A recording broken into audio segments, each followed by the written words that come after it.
얼마 전 중국의 연구진은 인공적으로 코로나 바이러스를 변이시켜서 GXP2V라는 새로운 변이를 만들었으며 실험용 쥐에서 최초로 치사율 100%를 기록했다는 내용을 바이오 아카이브에 게시하였습니다.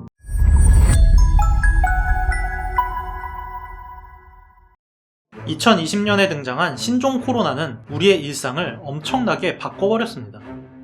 코로나19는 기존에 있었던 코로나 바이러스에 비해서 높은 전염성을 보였으며 변이가 되었기 때문에 일반적인 감기보다 높은 치명률을 보였죠. 다행인 건 전염성이 높으면 치사율이 낮다는 일반적인 전염병의 특성 덕분에 심각한 위기는 피할 수가 있었고, 시간이 지나면서 치명성이 낮아지면서 점점 우리의 기억에서 멀어져 가고 있었습니다. 지금까지는 말이죠. 얼마 전 중국의 연구진은 인공적으로 코로나 바이러스를 변이시켜서 GXP2V라는 새로운 변이를 만들었으며 실험용 쥐에서 최초로 치사율 100%를 기록했다는 내용을 바이오 아카이브에 게시하였습니다. 중국의 연구팀은 철상갑에서 변이를 일으킨 코로나 바이러스를 수집해서 인간에게 전염이 가능하도록 스파이크 단백질을 변이를 시켰는데, 놀랍게도 엄청난 치사율을 가진 바이러스가 등장한 것입니다.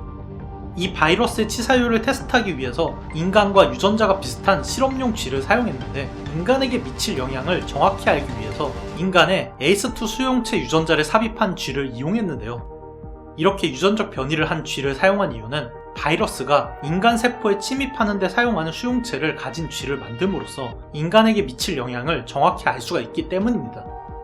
문제는 이 쥐 실험에서 초기 실험용 쥐 4마리 모두가 8일 만에 사망했으며, 추가로 진행된 실험에서 8마리의 쥐 모두 100% 사망하면서 코로나 바이러스 변이로는 최초로 치사율 100%를 가진 변이라는 신종 변이를 만들어낸 것입니다. 연구팀에 따르면 이런 높은 치사율을 지녔던 주요 이유는 이 변이가 뇌와 중추신경계를 감염시키는데 굉장히 뛰어난 능력을 보였다는 것인데요. 이번에 사용된 GXP2V 변이는 실험용 쥐의 폐와 눈, 그리고 중추신경계와 뇌를 감염시킨다는 사실이 발견이 되었습니다. 죽은 쥐들의 장기를 분석한 결과 바이러스의 리보핵산 구조가 폐에서는 서서히 줄어들었던 반면에 뇌에서는 급증하는 특성을 보였는데, 이는 쥐가 가진 면역체계가 폐에 있는 바이러스들을 줄여나가는 데에는 성공을 했지만 뇌와 신경세포로 감염되는 바이러스를 막지는 못했다는 의미로 해석된다는 것입니다.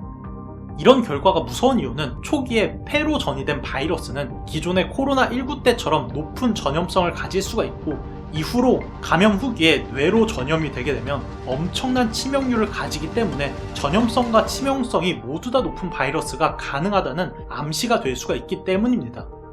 만약에 GXP2V 변이가 유출이 되고 인간에게서도 쥐와 비슷한 양상을 보인다면 굉장히 끔찍한 일이 일어날 수가 있다는 것이죠. 물론 이런 실험을 진행하는 주요 이유는 바이러스가 가진 잠재성을 파악하고 미리 백신 등을 연구하는 등의 대비를 할 수가 있기 때문입니다.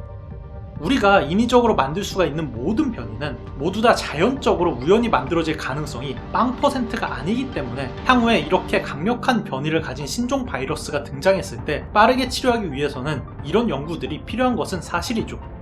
문제는 이번 연구를 주도한 기관이 주요 선진국이 아닌 중국인데다가 최소한의 생물안전 기준을 지키지 않은 연구였다는 점에서 많은 전문가들이 우려를 표한 상황인데요. 이런 위험한 병원체 연구 시에 생물안전 기준을 철저하게 지키지 않으면 또 다른 팬데믹을 야기할 수 있다는 점에서 문제가 있다는 지적이 있는 것입니다. 이번에 GXP2V 변이가 인간에게도 똑같은 반응이 있을 것이라는 보장은 없지만, 인간과 동일한 수용체를 지니도록 유전자가 변이된 쥐에서 치사율 100%를 보였다는 것은 굉장히 무서운데, 코로나 바이러스 변이의 잠재적 위험성이 상상 이상일지 모른다는 암시입니다. 다행인 건지는 모르겠지만 자연적으로 GXP2V 변이가 일어나기 전에 실험실 환경에서 확인했고 논문으로 공개가 되었기 때문에 이러한 변이에 대해서는 대비를 할 수 있을 것이라는 점이죠. 물론 설마 저게 유출될 일은 없겠지. 그러니만